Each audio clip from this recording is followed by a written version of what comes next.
Hello my pretties, I'm back and I missed you, I well and truly did. Now today we're going to do something fun. We're going to play with the Heliocor, aka the Scan Hammer. And we're going to ask and answer several questions. Is the Heliocor still the most fun and enjoyable way of filling out your codex? Because just in case you don't know, as long as you have a scanner in your gear wheel, anything you kill with the Heliocor will be scanned. Is it worth running a slam build on a weapon that does not have a slam specific trait? And finally, of course, is the Synoid Heliocor good enough for you to give it a shot? Now, as the name would suggest, the Synoid Heliocor is a syndicate weapon, so the only way to get it outside of trading with other players is from Cephalon Suda for 125,000 standing. This requires rank 5 with the Cephalon Suda Syndicate, which is the rank of Genius. The weapon is a Master Rank 11 hammer that does primarily impact damage with a little bit of puncture and slash on the side, and it sports a relatively low 16% crit chance with a standard 2x crit multiplier, though a very high 40% status chance. It's sort of a side grade to the standard Heliocor, which sports high crit chance, though relatively low status.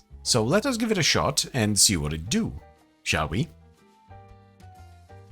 I wonder actually if this would work with heavy slams as well. That would be really cool, because in addition to the scan thing, the Synoid version specifically actually turns enemies killed by heavies into specters. I want to try it out, so let's get a stance on. We could do duplicate here. I think 16% with sacrificial mods is just enough for heavies, right? So let's get duplicate and try it out. We will lose access to galvanized steel, which is the biggest downside of doing sacrificial mods nowadays, but it might be worth it. I'm really not sure about this. Maybe we'll just go pure status with like afflictions or something. Seismic wave for some meaty slam damage. Organ chatter for some crit damage. Let's move seismic wave into a V as well. I think gas is gonna be the way to go here with a build like this. One big hit. Unless we do influence in the end, then electricity of course. Oh, that's right, Galvanized Elementalist is gonna give us some nice status chance. Very good. Very, very good. You know, before we start throwing form on, let's actually see if this works at all. Whoa! Okay, I forgot. This weapon belongs into the Tenno space program. Holy hell. It does damage, but the status is really weird.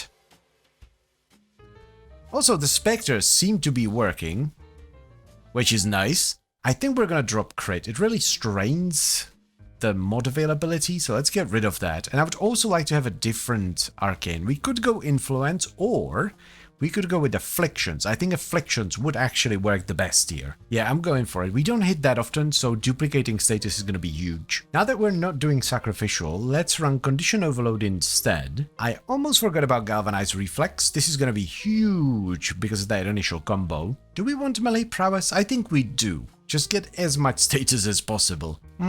Let's try it. I know this is not the best environment to be testing a slam setup like this, but the way it's proc state... What was that about?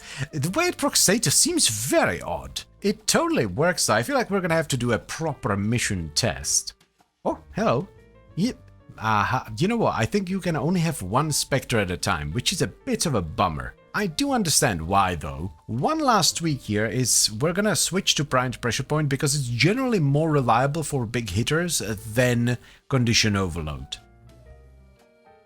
See? Okay, so that, yeah.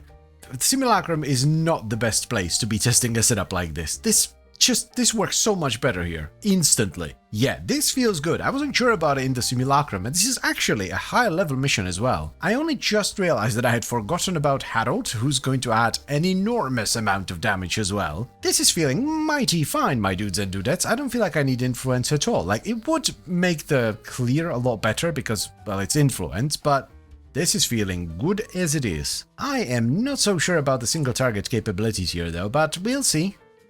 Come get some... Oh boy, that's not very good.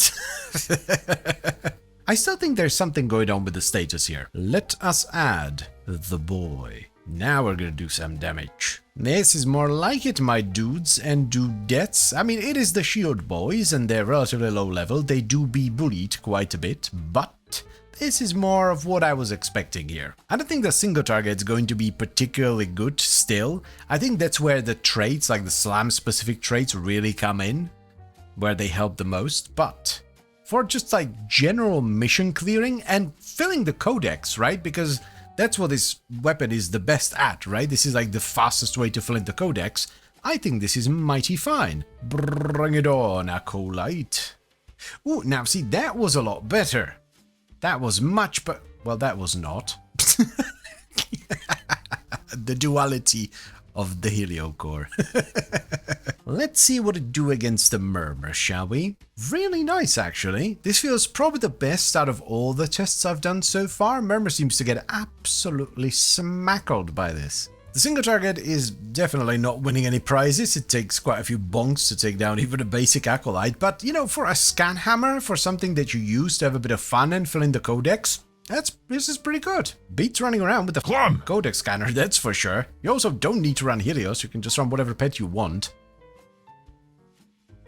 So, here's what we ended up with on the Synoid Heliocor. We have Crushing Ruin as a stance, but it doesn't really matter, it just matches the polarity. We're not using combos anyway, we're doing slams. Now, because we're doing heavy slams specifically, which lift enemies into the air, we're using Melee Afflictions as our arcane, which multiplies status on enemies that are either knocked down or lifted. Then for the actual mods, we have Primed Pressure Point for base damage, Seismic Wave for slam damage, Galvanized Elementalist for status damage and status chance, Melee Prowess for status chance, Voltaic Strike for status chance and electricity, Galvanized Reflex mainly for the initial combo, and we top it off with Volcanic Edge and Virulent Scourge for gas and status. This is one of the most status heavy builds that I have done in a while, but it actually works surprisingly well. But let's also not forget about our priming pet, Good Boy Harold, who primes Cold, Impact, Puncture, Magnetic, Vital, Heat and Radiation. This provides a lot of utility through all those status effects, but you could also run Condition Overload to get a bunch of damage from it. I don't like doing it on heavy hitting builds because sometimes the enemy is not primed and you're doing significantly less damage. So you have a choice to make here. You can have reliability with primed pressure point or potentially much higher, if somewhat unreliable damage with Condi Overload. I'm quite pleased with the result here. If you look at it on its own, I think it's a solid enough slam build that will fill your Codex very quickly. But if you start comparing it to some of the bigger slammers, you know, your Arcatitrons, your Sampodes, yeah, it's not quite that good. But I think it's at least worth trying out. Like, if you want to fill your Codex and you want to do it fast, this is a fun way to do it. So yes, I would recommend you give the Synoid Heliocor a shot, especially if, like me, you're too lazy to scan things and you never run Helios anymore. And as always guys, I thank you very much for watching, and I hope you've enjoyed the video. Then, I would also like to extend a special thank you to all the channel members. Thank you very much guys, I really appreciate your support, it means a lot to me. And I'll see you next time. Bye bye.